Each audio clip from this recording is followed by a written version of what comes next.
Good evening, everybody. Welcome back to Baumhauer's Victory Grill. We're thrilled to have you along. Coach Saban will be here momentarily. Tonight's media guest presented by CB&S Bank, where you can bank anywhere at any time. With CB&S Bank's digital solutions, managing your finances has never been so easy. She is Holly Rowe, who you'll see patrolling the sidelines for ESPN this weekend. Great to have you back in town. It's so good to be here. And Eli, I have a funny story to share with our guests. Please because do. I had a friend that invited me. You know, we were all doing these Zooms during the COVID stay lockdown period. And a friend invited me to get on this Zoom with a bunch of guys. And it was you and all your broadcast buddies. And we had the best time. Yeah. We get together on Wednesday afternoons at 4 o'clock. And it's broadcasters who've been around, some who are working, some who are no longer working, old sports information directors. And we just... It was a Zoom put together by the athletic director at Jacksonville State University. And we just have a great time every Wednesday telling stories and shooting the breeze. And I remember you were in Auburn one day doing some research. And I believe it was Shelley Poe who handed you the phone and said, hey, take a look at this motley crew. It was of course, the motley crew didn't include Coach Nick Saban. He's never motley when he's around. Coach, good to see you, sir. How are you? Thank you, man.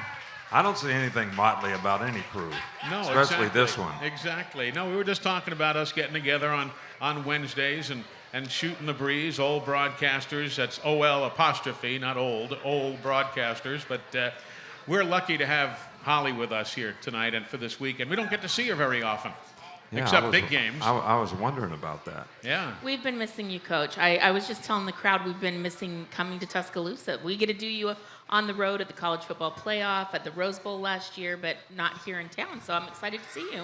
Well, good. Well, we're happy to have you, that's for sure. Well, Holly, why don't you jump in and get the conversation going with the coach? Okay, so I had an interesting experience this week. I am working as an analyst in the NBA for the Utah Jazz. It's a new role for me. I'm learning a lot. I'm super nervous. So I go in and I have this whiteboard session with the coach, Quinn Snyder. And he's this really good coach in the NBA. They had the best record in the NBA last year, the Utah Jazz. And he's got written up on the board 4th and 1. And he starts talking about how Nick Saban has changed how he's coaching his team this year because they're going to coach in September and October and November with this sense of urgency that every day is 4th and 1. So when they get to Game 7 of a playoff series in the NBA, they will be ready because they've been living like it's 4th and 1 every day. So I hope you don't mind, but I totally name dropped. And I said, oh, well, Nick Saban is a friend of mine. I appreciate you saying that. Was I blurring the lines there, Coach? No, yeah, I mean, well, you know, I think when you're in the competitive sports business and probably any competitive business, it probably is important that you pay attention to detail and you have accountability every day for everyone in your organization. And it's kind of interesting, and I actually talked to our players about this, is the thing that people fear the most is getting up and speaking in front of a group publicly. Because everybody's worried about what everybody's going to think about them. So what I asked our players today was, so are you being a good friend when you don't tell one of your teammates or one of your friends what you should tell them so that they can do the right thing and create value for themselves because you're afraid to tell them because you're afraid of what they might think of you for saying whatever you said? And I think this is an issue when people don't hold each other accountable. And the stronger team you have, the more the people on the team hold each other accountable. So they're not afraid to say, you know, you're not doing the right thing, you're missing class, or you're doing the wrong thing over here, you're not practicing and finishing plays like you need to. So I think that kind of goes back to your point that if you're holding everybody in the organization accountable, it's like it's 4th and 1 every day. And then, you know, how many times do we say, what if or if what? You know, I mean, what if I'd have done this? And what would have happened if I would have done it? And, you know, there's a lot of that we all kind of go through. You know, we kind of look back and say, well, if I'd have just done this, it'd have worked out so much better. Or if I'd have just said this to my friend.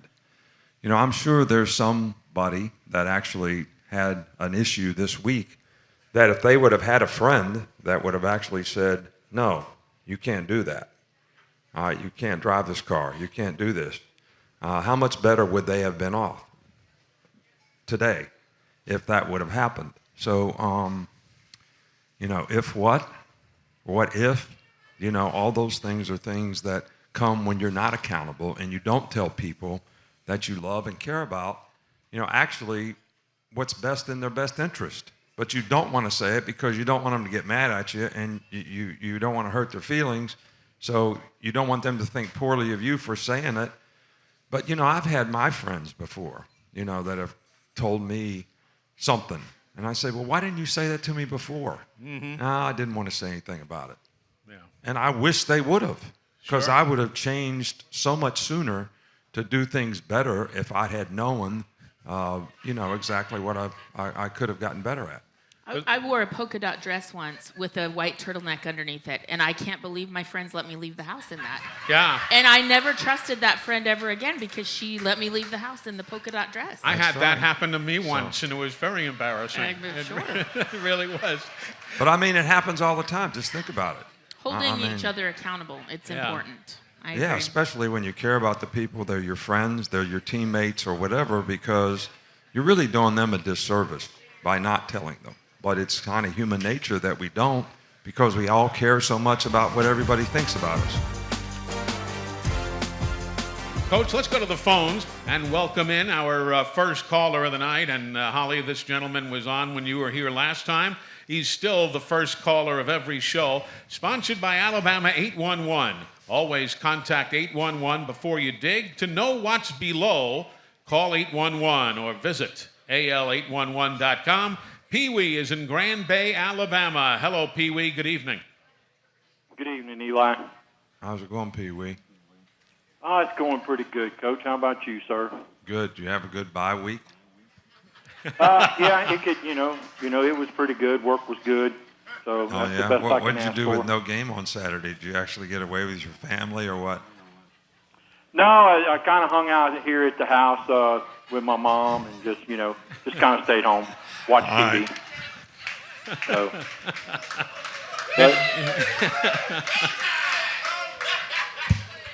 Well, anyhow, Coach, on the bye weeks, they're always good weeks to kind of get people healed up a little bit, let everybody kind of recharge their batteries, get a little bit refocused.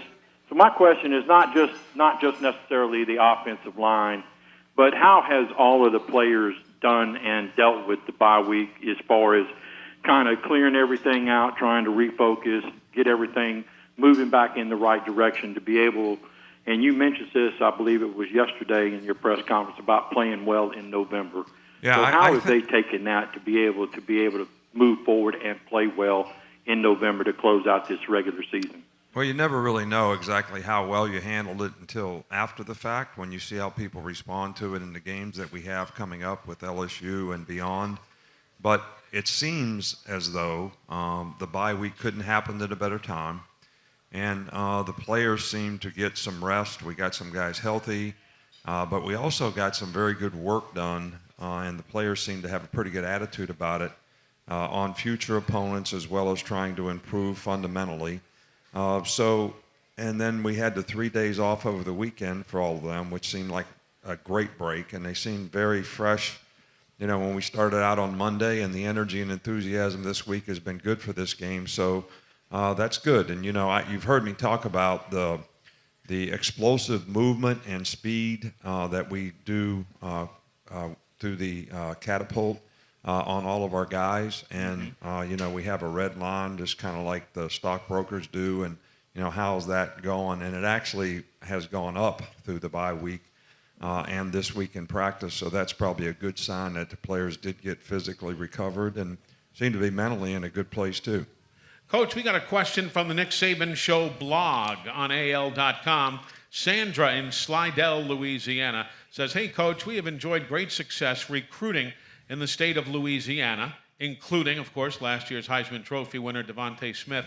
What makes Louisiana such a hotbed for talented players? Do they have just great players, or is the coaching staff there pretty good? No, I think they have really good high school football programs. I think it's a state like Alabama in a lot of ways where, high school football is still important to the community. A lot of people go to the games. A lot of people get excited about going to the games, so the kids want to play. And they have a lot of talent, in that state. I don't know if I've told this story, probably have told it before, but one of the reasons that I was even interested in the LSU job when I was at Michigan State was Bill Belichick made us do, when I was working at the Browns, we had to do where are all the players in the NFL from? Okay. How many guys from California? How many guys from New York? How many from California? Not where they went to school, but where are they from? And Louisiana was first in per capita players playing in the NFL from the state of Louisiana, per capita. Right. That's all I knew about it. So when they were interested, I had so much pressure on me, I couldn't really go for an interview. So Miss Terry went. It's the truth. She went on the interview to LSU. I hadn't been there. I didn't know much of what it was like or anything like that. And she said, well, they don't have very good facilities. They don't have an academic center. There's a lot of things they don't have that I think they need. But she said, I went in the weight room. They got a lot of damn good-looking players. Leave it to Miss Terry to get you a national championship at LSU. I'm not surprised by that. That's great. It's weird that you bring this up because, we're always looking for story ideas and little elements that we can do in the game. And what was on my mind this week was there's a lot of programs in college football who have been at the top, LSU included, have not been able to consistently stay there. And that we have to start really talking about an appreciation of your ability to keep your team at the top and be consistent like you have. It's exceptional. I think we're living in an era that we'll never see again, and I hope you're all appreciating it every second of every single day that this man is coaching your team. So I'm trying to figure out the whys. Why are you able to be consistent? And tell me if I'm wrong, but I think part of it is your ability to evaluate talent. And so I had us put together a map of the United States with where all of your starters are from. California, Pasadena, Salt Lake City, Utah, Louisiana, Canada. Like the map is very intriguing. Now there is a focus in Louisiana, Alabama, in the South, but you go everywhere. And I just wanted to give you some kudos for your ability to evaluate talent. Would you agree that that is a reason you've been able to consistently be good? Well, I think that's a part of it. I think, first of all, how you bring players to your team is a very important part of having a team. So, and a part of that is how do you evaluate players. One thing that I learned also from Belichick was to define exactly what you're looking for at every position. I think a lot of colleges and a lot of college coaches, which has been my experience in hiring new assistants, is they just go recruit players. So if Oregon and Texas and LSU and Georgia are recruiting them, we're going to recruit them. But sometimes those players don't fit your criteria for what you need to play a position. So what we do in evaluation, if I can't sit down and say, okay, this guy meets the criteria to play outside backer for us, or he meets the criteria to play tight end for us, then I don't care who's recruiting them. I don't think that's a good thing to recruit. But like Josh Jacobs was an interesting example. He didn't get recruited by anybody, but he fit the profile for what we were looking for in a running back, so we recruited him. He only had one other offer, and that was Missouri, and he didn't get it until a week before signing date. So, I think you have to define exactly what you're looking for. And I think that really helps because it helps the player, because now the player fits somewhere where he can have success on your team. And you're always putting together a team that looks pretty much the same. They got the same kind of defensive linemen. They got the same kind of outside backers. You got the same kind of offensive linemen. The runners that we've had here all fit a certain mold and criteria, even though some of them had been different. We hadn't had a running back since we've been here that's been a starter, and in many cases a second-teamer that's been less than a third-round draft pick ever since we've been here for 14 years. Wow. Remarkable. So, I think it's a process. But then not only is it important to identify what players that you want, but you have to have an organization that people want to be a part of. And I think that's not just about the coach. I think it's about the university, the university community, the support that you have in the athletic department. And if you look at what we have as good as anybody has. Mm-hmm. So then we also make a conscious effort, and most universities won't do this, to really try to create value for players, more value for players in their personal development, their academic support, career development, and as football players, to have the best sports science center, the best strength and conditioning coaches, nutritionists. I mean, all the things that develop football players, but also all the things that help them graduate academically. We have a lot of personal development programs to help them make better choices and decisions. So all these things create value for players, and never has it been more important to have a positive brand. I mean, name, image, and likeness. If you have a positive brand, you have a chance to actually have an income, while you're going to college. But if you don't have a good brand, you're probably not going to get much action. So all these things, how you create value for players, how is it going to be better for a player from a career development standpoint to be a part of your program than someplace else? And then how do you select those players, in your organization? And I think one of the most important things is getting the right kind of character, on your team, which, you can't ever overlook. Because if players don't have character, they'll never reach their full potential. It's that same old saying, talent is not talent unless you can use it. And sometimes if people don't have character, you really can't use their talent because they don't know how to use it themselves, not in a disciplined way that can be beneficial to them and the team. And maybe you won't say it, but I will. Plus, you have the ability of putting together a coaching staff. I mean, take a look. The four coaches who are 1, 2, 3, 4 in this week's college football playoff poll were all on your staff in 2015. I mean, it's remarkable what you've been able to do and how you can, cherry pick the right people. Well, I appreciate you saying that, and it does speak volumes for all the guys that have gone on and done really, really well, as head coaches. And I'm really proud of the fact that they do well. Some of it is because of them. Some of it maybe they learned something here that has been helpful to them. But at the same time, the most challenging thing, to answer your question, is when you don't have continuity in staff, it affects recruiting more than affects coaching. I mean, people always think, well, you lost the offensive coordinator, you lost this guy, you lost that guy. But we do the same system, no matter what. We teach them what we want to have them coach. But where it hurts is the relationships that you develop in recruiting, and more so now than ever, because you used to recruit a guy when he was a senior. When he got finished playing his senior year, you offered him a scholarship. And then in February or March or whenever the signing day was, you sign him. I spend my time recruiting 2023 guys, as much time as I do 2022 guys.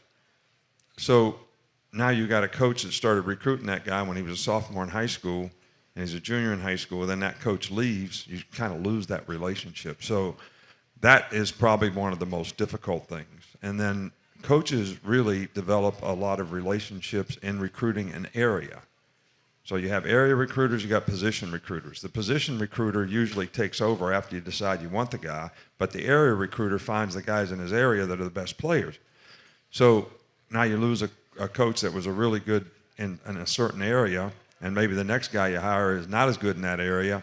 So that's the hardest thing to me about continuity and staff to replace is recruiting. Sure. It has the greatest impact. We're going to come right back. We've got a lot more with the coach and with Holly Roll from ESPN and the Utah Jazz broadcast team. But right now, these messages on the Crimson Tide Sports Network from Learfield. Three-man on the right side in tight. Here's the snap. Looking towards Mechie. He's covered. Looking to the left side. Everybody's covered. Here now Bryce will run. He's in the 5-4-3-2-1. Touchdown, Alabama! Bryce Young. He's got 26 passing touchdowns, a couple on the ground. named a semifinalist in the Maxwell Trophy for the top player in America this week. Welcome back to the Nick Saban Show. This segment of the Coach's Show is presented by Royal Furniture, family owned and operated for 75 years. Royal Furniture has locations in Tuscaloosa, Birmingham, Memphis, and Jackson, Tennessee for your shopping convenience. Joining us to our right, Coach, is somebody with a question here at the restaurant. Good evening, sir. How you doing there, Coach Saban? Good. How are you? Well, they call me Super Joe in the game around foul. I'm one of the calls on there. But my question is, what does LSU present on both sides of football, offense and defense? What challenge do they present to you, in your opinion? Right. Well, I think LSU has a really good team. They've got a lot of talented players. They had some injuries this year. It's probably hurt their chances of being successful in some ways. But they've got a lot of young players now who have stepped up and played well for them and are getting better each and every week. The quarterback is a good player, Max Johnson. They have good young skill players. Their offensive line is good. They ran the ball extremely well against Florida, so they've always shown capabilities to do whatever they need to do. Defensively, they played really well at times, but at other times, they've struggled a little bit. So I guess the long and short of it is they are a very capable team, and I also think they're a very dangerous team. And I think sometimes that when you hear negative things about another team, that psychologically, whether it's your fans, your players, coaches, or whatever, they don't have the proper respect for what you need to do to get ready to play a game like that. I think it's happened to us twice this year already. Texas A&M had lost 2 games in a row. I don't think we respected what we needed to do to beat them. And then even in the Tennessee game, I thought we were flat in the first half. So we're really trying to get our players to understand that the opponent really should be faceless. It should be about what you're looking at the opponent for technical ways that you need to attack or defend, whether it's offense, defense, or special teams. But really, you're playing the game because you want to be the best player you can be. It shouldn't be about the other guy who you're playing against, what their record is, what they're capable of, not capable of, whatever, what the score is. And that's really what we're trying to get this team to mature into. And I think the second half of Tennessee, especially the fourth quarter, and the way we played at Mississippi State, we demonstrated a little bit more consistency in performance. But I think LSU has a very similar team to that. They've demonstrated at times they're very good. They just haven't been as consistent as they need to be sometimes, but I think our team has been the same way. Thank you, sir, for joining us here tonight. Holly, jump on in. Well, Coach, I wanted to follow up on what you were talking about earlier with the evaluating players at different positions and what you need. So I started a little research project, and don't make fun of me, but I have started charting the size of every player that has started for you on defense through the years, because I think you've changed as offenses have changed, and I think you've gotten smaller at linebacker or at the jack position in some cases through the years and bigger on the front. Because you do have a formula for what you think works. Right. Is that fair to say? That is, and I think we were forced to change. And I think what started the change for us was when we played Utah in Sugar Bowl. 2008 in the Sugar Bowl. Okay, we have Cody and all these big guys that you can't run against. I mean, if you play a regular formation, you can't block them, you can't run against them. We play Utah, and they're in empty 75 plays in the game. Empty. Don't even try to run the ball. Say, yeah, we know we can't run it. All right, so we're going to get an empty, spread you out all over the field. All right, and Cody's standing by me the whole game. Literally. Mount Cody. Standing right by me the whole game. Never played at all because he couldn't rush the passer. And every play was a pass. And then along comes the spread and RPOs, where football is much more of a space game now than it used to be. I remember when I played high school football, we ran the T formation with 2 tight ends and 3 backs in the backfield. That was one of our basic formations. That's wad ball to me. Everybody's in a wad, right here, as big as this table. All right, now they're spread out 53 yards, and these people that have the Baylor offense, which there's quite a few of them, take these gigantic splits, all right, where the wideouts are 2 yards from the boundary, and the next guy is in the slot 5 yards outside the hash. So it's become a space game. So you have to have more athletic guys. They have to have more speed, be able to change direction, especially in the stand-up positions, which is linebacker, outside linebacker too. So we have changed some. But defensive line-wise, I think you still, because you play multiple of people, you still have to have some big guys that can stop the run and some guys that can rush when you play and alternate these guys relative to what they can do relative to the situation of the team you're playing. A lot of teams have gone to, they play nickel all the time. Yeah. And they play small all the time. So when you play big, they can't play. They can't, they don't have anybody to put in the game that can actually play against, like, we call it silver, 2 tight ends, 2 wide receivers, and 1 running back. And you got these big guys like, a 290-pound tight end and a 250-pound tight end, and they got a defensive back standing there? Yeah, I thought we had Ohio State last week, and they're playing that a little bit where they've really only got 2 linebackers and 5 DBs almost all the time. And there were a lot of situations where I'm like, they've got to get bigger in the middle. I felt like the middle was exposed. It's interesting. Yeah, there's no doubt about that. I mean, look, I learned a lot of this matchup stuff when I was in pro ball. When we played the New York Giants, when I was in Cleveland Browns, Frank Minifield was playing corner. Frank was like 5'10", 185 pounds. He's a great player, made the Pro Bowl a lot and all that. And the Giants have like Bavaro and Irv Cross and some other tight end. They all weigh 270 pounds. So they would get 1 tight end, 2 tight ends, 3 tight ends on the same side. So we would check the 3 corner. So that put Frank Minifield up at corner against Bavaro. And they were running a sweep.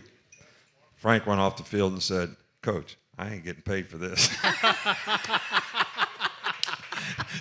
So we had to come up with a different plan when we played those kind of teams and put bigger guys in the game. Mm-hmm. And when we played Notre Dame last year in the playoffs, they would get in 3 tight ends.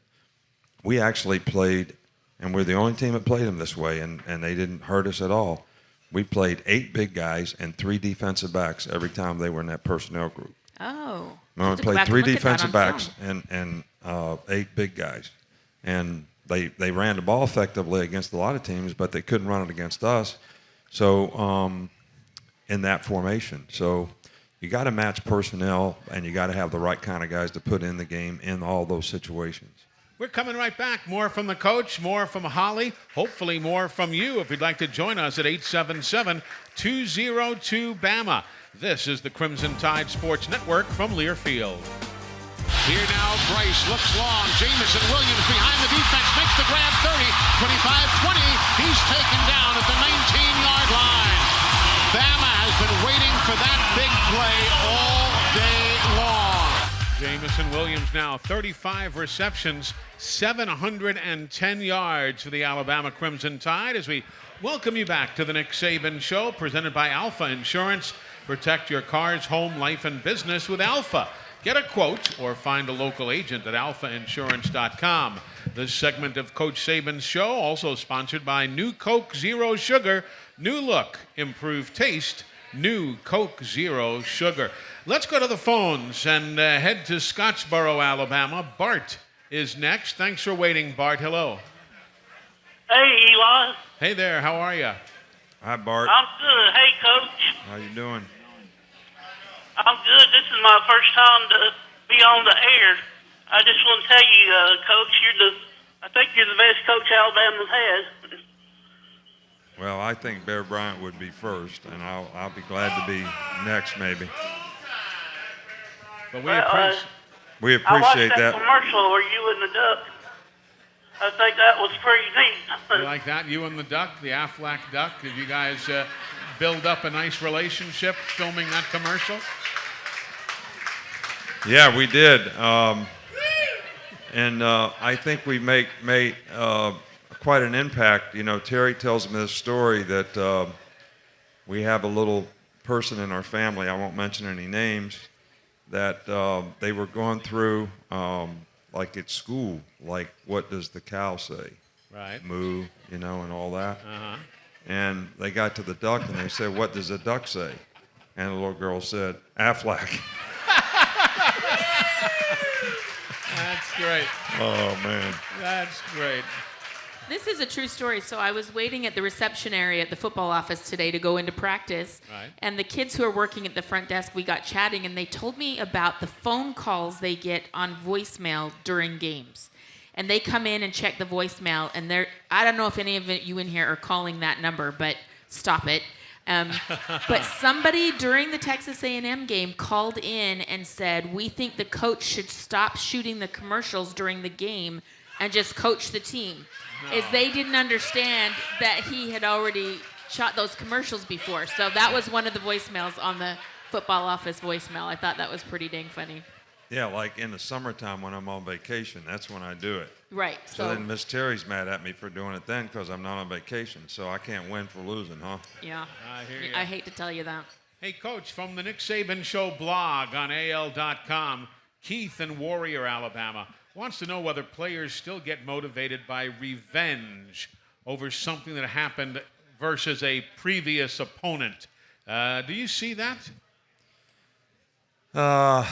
You know, I've always thought that revenge should not be a motivator, but it is.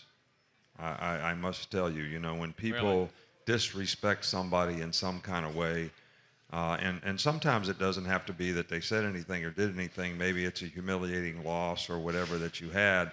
I do think it's a motivating factor for people from a pride standpoint to, I guess, for lack of a better term, is to get even, or whatever you might say. So, but again, it goes back to my thing of always saying players should want to be the best players they can be because of who they are and what they want to accomplish and what they want to do. And revenge, to me, is an external factor. Right.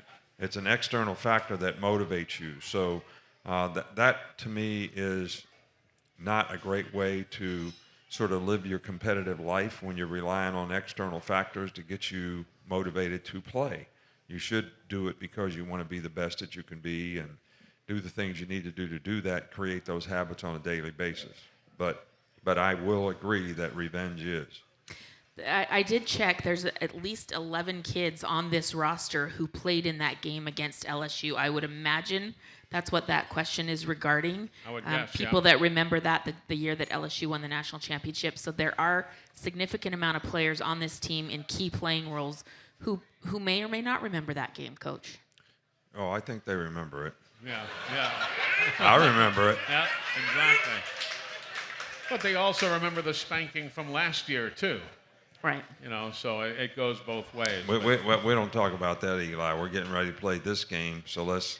I hear you.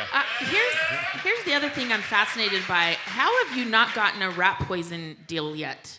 Do you not have a rat poison endorsement deal yet? No, I really don't. I'm shocked because this is what we're talking about, right? Is if you listen to, well, LSU's not good this year. LSU has a lot of guys hurt this year, or this is a revenge. That's all what we're talking about with the rat poison, right? Exactly. So where's the deal? I felt like there would be a box sitting right up here of the no. Ajax rat poison. Well, we had rat poison earlier in the year for the Texas A&M game. I mean, I didn't even think we had a game that week. I mean, nobody was interested in the game. Nobody thought they lost 2 games because they lost their quarterback, but the other guy was getting better every week. But nobody, and I do think that it affects the team when the media and the fans don't respect the people that we're playing. I really do. I mean, everybody walks around reading what's written on their phone, and they believe that to be true, even though it's not always true. And it affects them psychologically in terms of how they prepare and what they do. And again, it's an external factor that shouldn't affect people, but it does. Let's go to Moundville, Alabama. Dale is on the phone. Hey, Dale, welcome in. Hey, Coach. Hi, Dale. You okay? How are you? I'm good. Coach, first of all, I want to wish you a good November because I know, like some of your players are talking about, that's what people's going to remember you by throughout history. November seems to be the biggest month in college football. Well, I don't think there's any question about that because you got to finish. You got to finish the season. There's not a lot of room for error, especially if you have a loss. And we're kind of responding from the edge of the cliff, as I put it earlier, and that's the way it is. Go ahead, ask your question. I'd like to ask you a question about LSU. They like to run that counter trade, Coach. That counter trade where they pull the backside guard and the tackle, and then they'll come in behind with a fullback or an H-back, whatever you want to call it. And Florida couldn't stop it. They ran it like 15 times on them, and they just could not stop them. But then when they played Ole Miss, they stopped them. So I wonder, what did Ole Miss do that stopped that play that Florida couldn't do? Yeah, well, I think it's a little bit that's a play that everybody has to fit exactly right. And so I think if the B gap, which is the gap between the guard and the tackle, is not full, you have to spill that play with whoever's closing at defensive end. If the B gap is full, you can squeeze the play, all right, and the linebackers jump over. And the linebackers have to read the play correctly because you have to have somebody that jumps over the top and you have to have somebody in the power gap. And if you're playing an 8-man front, it's really only a 7-man front when you're playing against these spread teams. There's usually a defensive back that's involved in that too. So you got to have safeties that are willing tacklers because they're actually playing linebacker on that play because they have to jump over and they end up in the power gap, which is the cutback where the play happens a lot. So it's a physical play, and you got to have physical players to be able to play the play. Their runner does a good job of running that play, and their line does a good job of blocking it. They run counter OT too. You know, I call that play that you described OY. I always say the O guard pulled, all right, which is the off guard, and the Y. And then if it's OT, it's the O guard and the tackle. And they do both of those plays. And you have to fit those two plays differently, even though it looks the same. And we've had lots of teams run the play on us before this year. Our team runs the play all the time, so we get to practice against it a lot. And I think that's the key to a lot of things. You know, when your team does something and your players practice against it all the time, they have a really good understanding of how to play the play. And when you're playing defense, especially when it's a run, you got to play the play. You got to play. You have play recognition. Everybody's got to react the right way, and everybody's got to play their responsibility correctly. Same thing on passes. You got to recognize the pattern and match the pattern. You can't just drop on air and look at the quarterback. The quarterbacks are too good. So breaking on the ball is a little overrated when the quarterback can really zip it in there. So you really have to match the patterns and get closer to the people that are running it. So that is a really good play. It's hard to defend. People have to be able to play double teams and hold the point. That's an important part of the play. You know, Florida was playing them in a 5-1, or 5 down guys and 1 linebacker. You know, they played that defense against us very successfully when we played them early in the season, but we didn't practice against it because we didn't ever see them play it before. Yeah. So our line was a little bit confused in the game. But now that they've played that more and more, people are getting more adept at attacking it. And when you only have 1 linebacker and you run that counter play, you're really in trouble. You got to have 2. Yep. We're going to come right back. More from the coach, more from Holly, as we continue on this Thursday night edition of the Nick Saban Show here on the Crimson Tide Sports Network from Learfield. Here's a big third down play. Quarterback throws, intercepted Alabama. Intercepted, and down the near sideline, Jalen Armour-Davis is shoved out of bounds inside the 20 at the 18-yard line. The junior from Mobile with 2 interceptions this year, 1 against Florida, 1 against the Tennessee Volunteers. As we welcome you back, you're listening to the Nick Saban Show, presented by Alpha Insurance. For auto, home, and life insurance, call Alpha. Let's go back to Holly Rowe from ESPN with a question. Well, Coach, I wanted to ask you about Will Anderson. I was doing my stats and putting my board together, and you've had some really good players at that jack position through the years. His numbers right now are insane. 55 tackles, 19 tackles for loss, 9 sacks. How would you rate him as far as players you've had at the jack position here at Alabama? Right. Well, without making comparisons to other players, because we've had some really good ones. Courtney Upshaw was very productive, good player, played 9 or 10 years in the league. So we've had some good players at that position. But, Will Anderson is one of the best defensive football players all the way around. I'm talking about character. I'm talking about leadership. I'm talking about a guy that works hard every day, practices every day, has a really good understanding of the game, is very instinctive, and guy plays hard, really plays hard, and he's physically talented. He's got really good size. He's got really good initial quickness. He's got explosive power.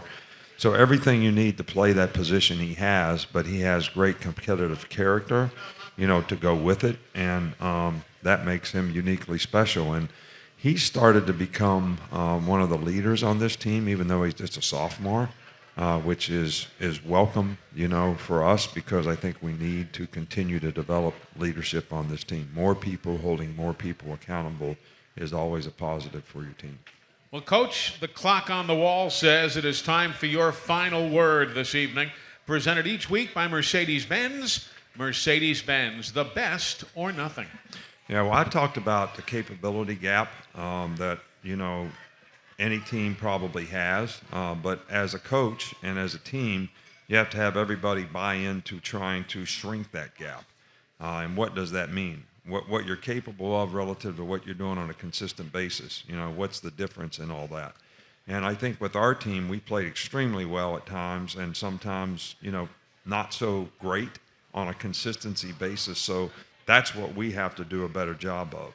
And in this game, and when we've played at home, that has not been a big issue because we have had some great home crowds. The Tennessee game was probably as good an impactful stadium as we've had for a long time. I even went and thanked the students, for staying and being there and, causing the other team to get penalties and all that kind of stuff. And that kind of energy and enthusiasm helps so much. Not only our team on the field, but the recruits that are there and all that kind of stuff. So, and I do agree with some of the things that have been said tonight. People sometimes focus on the negative things that maybe other teams are having to go through. But that should not be our focus because this team has a lot of talent. They're a very dangerous team. They will give us the best shot. I don't care how they played against anybody else. They're going to play the best against us. They played all year because that's how this game goes, and our team needs to be that way, and our fans need to be that way, and we all need to respect that and create a tremendous atmosphere for us to go out there and play in on Saturday night. Indeed so. Coach, always a pleasure, sir. Thanks for your time tonight. All right, thank you. All right, and Holly, great to see you. Tell me before we let you go about your new gig with the Utah Jazz. Obviously, we all know you with gymnastics. We know you with other sports, let alone football. I don't know how many of our listeners and viewers have watched you on NBA stuff. How do you like the National Basketball Association?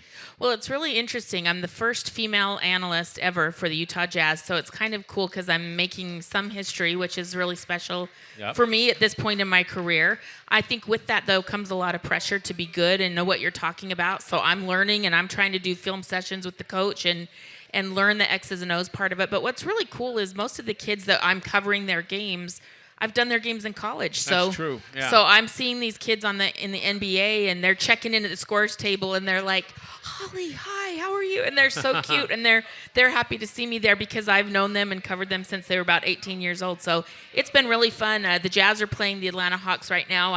I'm missing that game because I wanted to be here with you guys. But we appreciate that very much. It's an honor to be here. Now, how many games will you be doing for the Jazz? I do 45 games for them, which is about half of the NBA season, and then I'm still doing my regular ESPN schedule. So I'm a super hectic person right now, but I sat on the couch for 4 months with no sports during the COVID lockdown period. Tell us about it. And I promised I would never complain about working a lot in my life because life without sports was really awful. Exactly. So I'm back to be at it and grinding, and I love it. Well, listen, it's great to have you here. We look forward to seeing you on the tube and wherever you might pop up at whatever sport, and all the best. You look wonderful. I know you've dealt with some health issues over the years, and you're looking great. I'm thrilled for you, and just keep it up. Thank you. Thanks for having me, and thanks for being a good broadcasting friend of mine all these years. It's a pleasure. And I'm just happy to be here back in Tuscaloosa. Thank you, everybody. This is a real treat. It really is. Holly Roll, ladies and gentlemen, from ESPN and the Utah Jazz.